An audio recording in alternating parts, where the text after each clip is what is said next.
Why do we self-sabotage? Why, when something's practically in our hands, do we do something to destroy it? Why do so many people who are in amazing relationships self-sabotage within it and it ends? Why, when just we're on the cusp of success, do we do something that will totally put us backwards?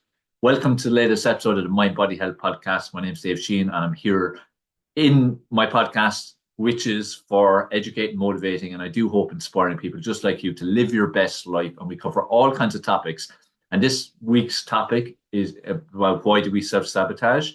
It's coming from a lot of conversations I've had with our community members, as well as some one-to-one clients, and as well as some discussions from people who follow me, who've private messaged me. And just some awareness of this being a huge thing in the world in general. And in my 30 years now working as a high performance coach, I've come across this so often. I've had it in my own personal experience, both in terms of me as a person and also, even people that I've had relationships with. And it's a very interesting topic. And it's an illustration of humans and just how complex we are. Humans are very complex, very complicated. And, this is why I find psychology, human behavior so fascinating, because, the mind is truly amazing. Our minds can destroy us and it can make us, but it depends on where you're at in your mind. And this is a big reason why I'm always stressing to work on your mind every single day, work on your mindset every single day. Be very conscious of the people you're around because they all have an influence on you.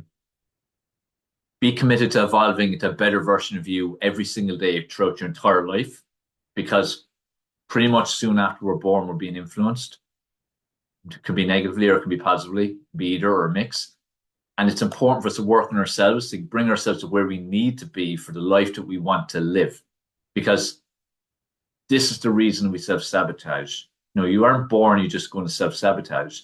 You're doing it because of things that potentially happened to you in the past. It could be unresolved traumas or traumas you've not made peace with.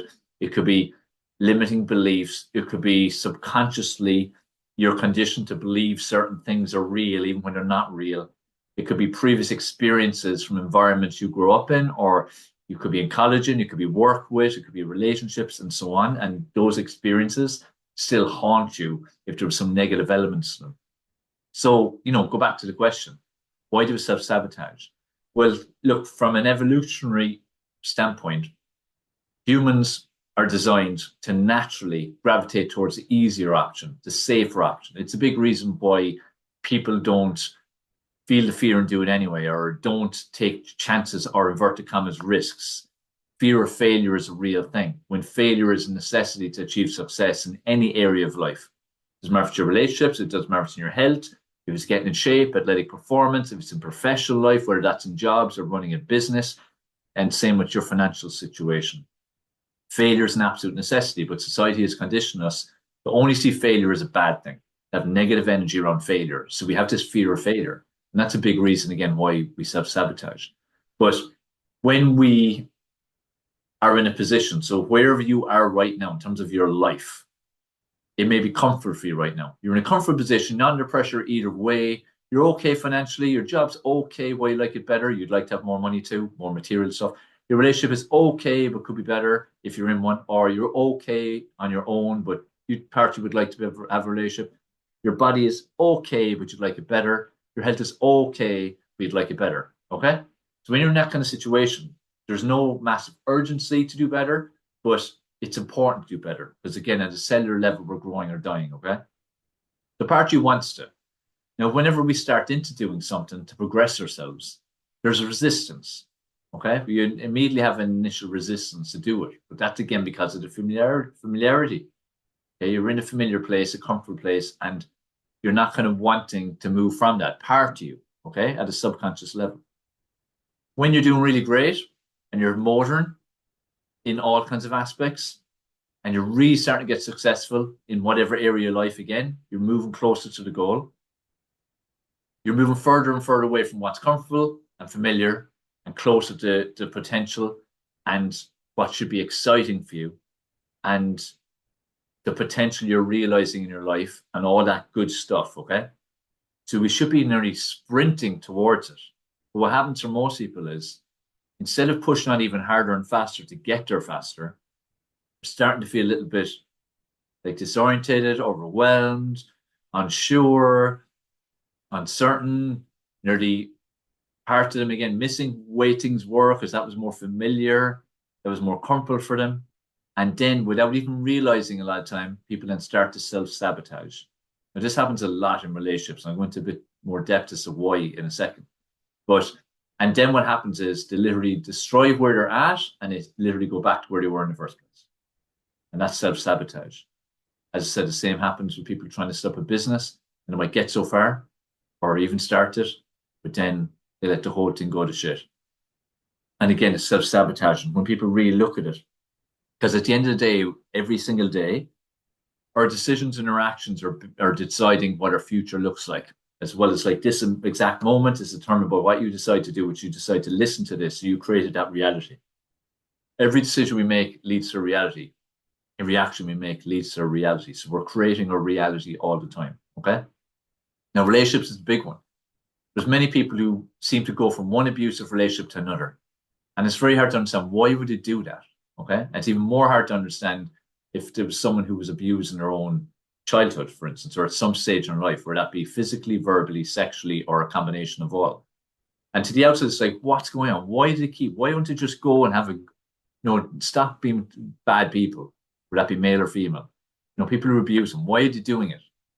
Well, the mad thing about it is, people gravitate again towards what's familiar. Again, sometimes without even realizing.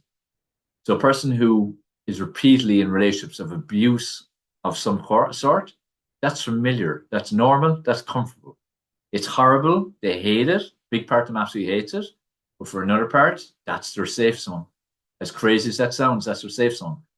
And that's why when that particular person, and it goes both ways, male or female, gets in a relationship with someone who's actually a good person, who truly does love them, who truly does want to do whatever they want to do, who does want to shower them with love and create a wonderful life for them and do all they can to make them happy, and they truly want to help them.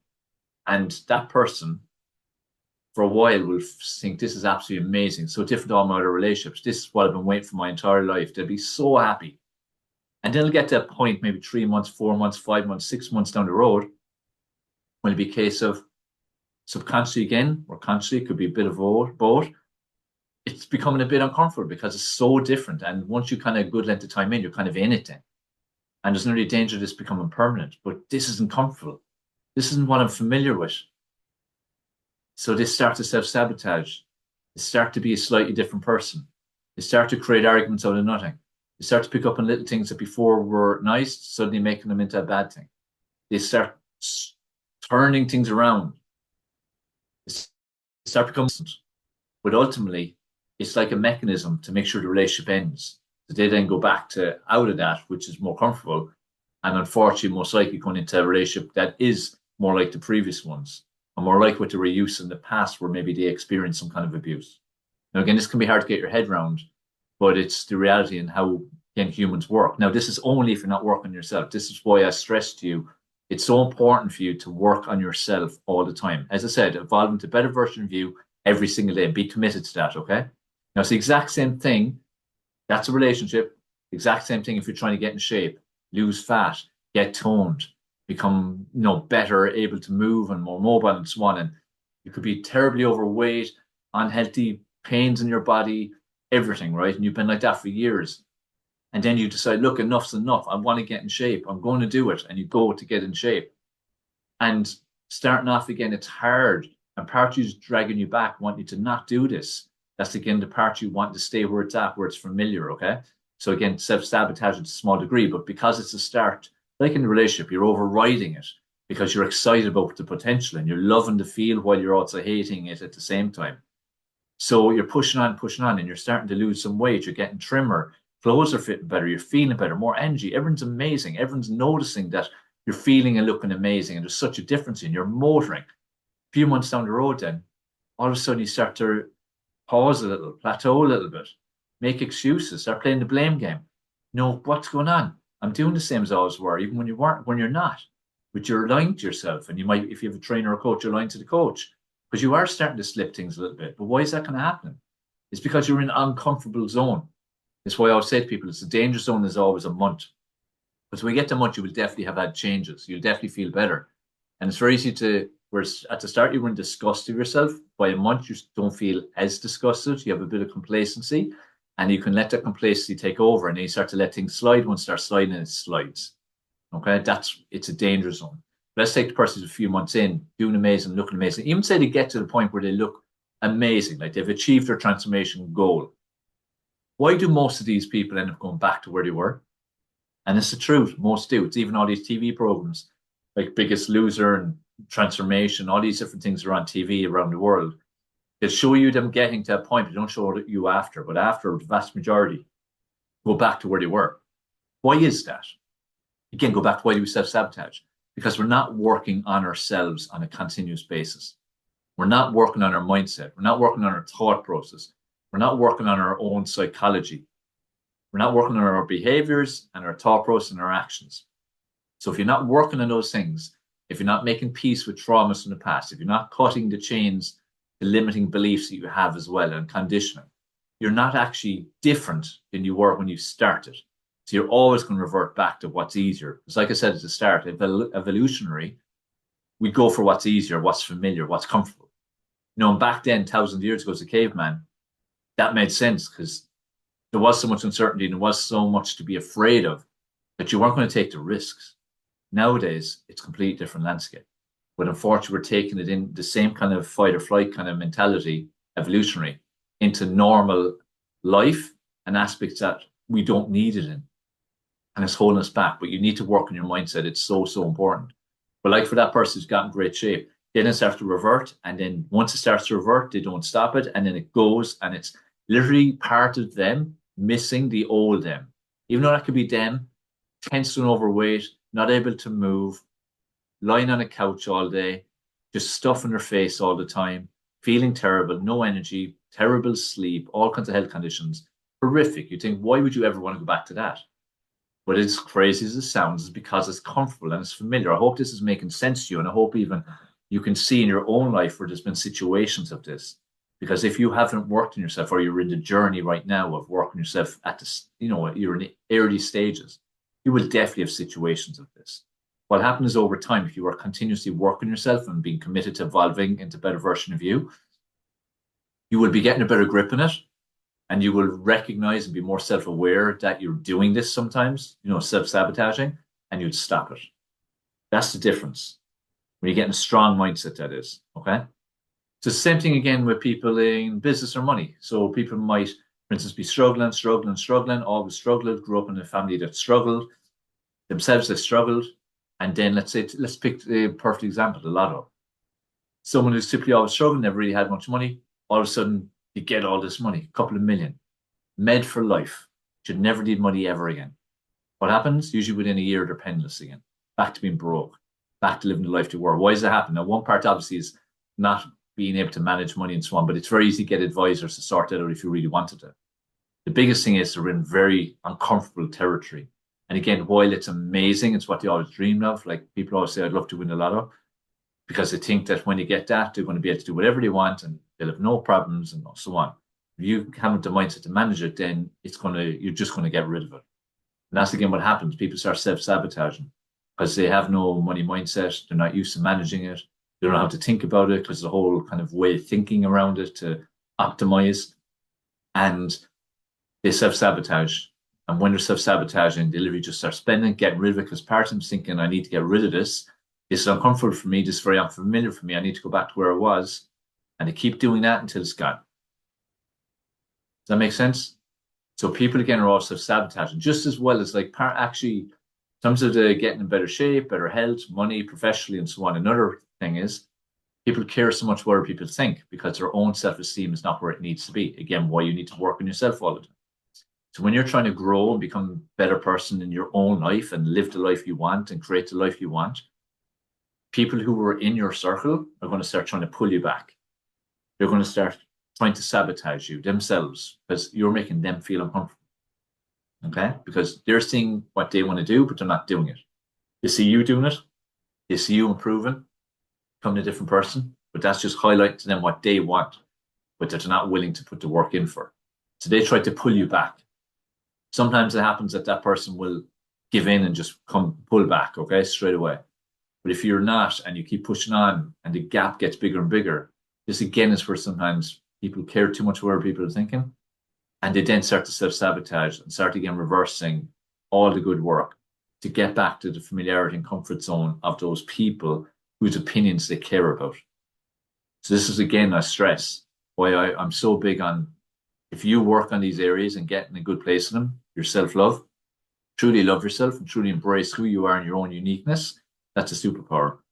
Truly not giving a damn what anybody thinks of you, what you do, your opinions, what you look like, all that kind of stuff.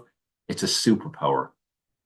And just again, in general, working on your emotional, emotional state, your emotional beliefs, your limiting beliefs, breaking the chains of conditioning, making peace with any kind of traumas or things that happened in the past. All these things are so important. This is why it's important for you to work on yourself all the time. Because when we go back to why do we self-sabotage, this is exactly why we're not working these things. We're not helped to work on them. We're in schooling, does it come up? We're in college, we're in work. It doesn't come up.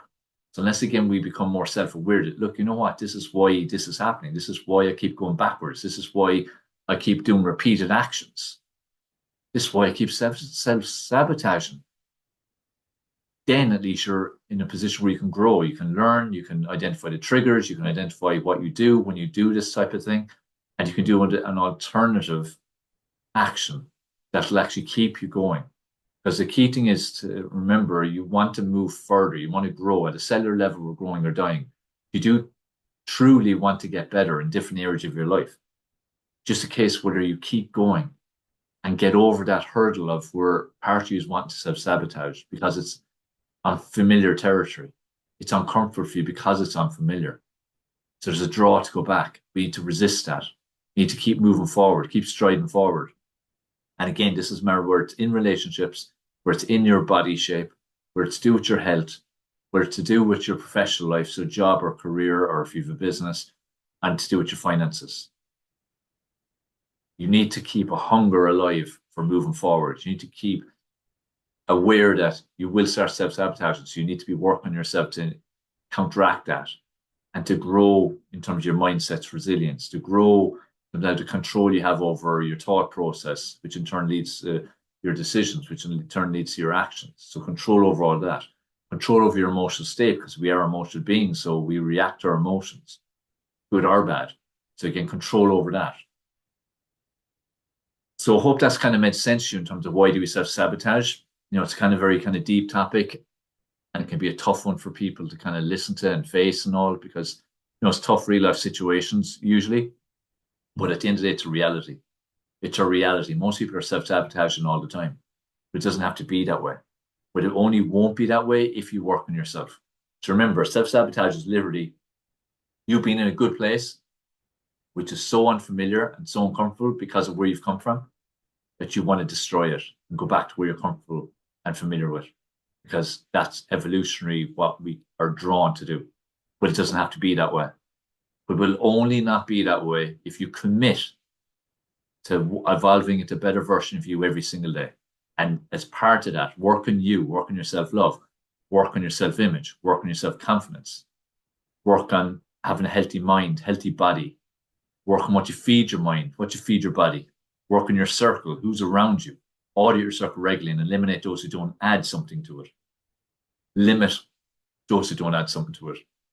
Add people who will add something to it. Like-minded people who you want to be like and who you want to be around, and you become more like them. All these aspects matter, but the main thing I said is work on you. And then you will notice that you will self-sabotage less, and then in time you get strong enough where you will not self-sabotage at all. You'll still feel the instinct to, but that'll never leave you. It's evolutionary.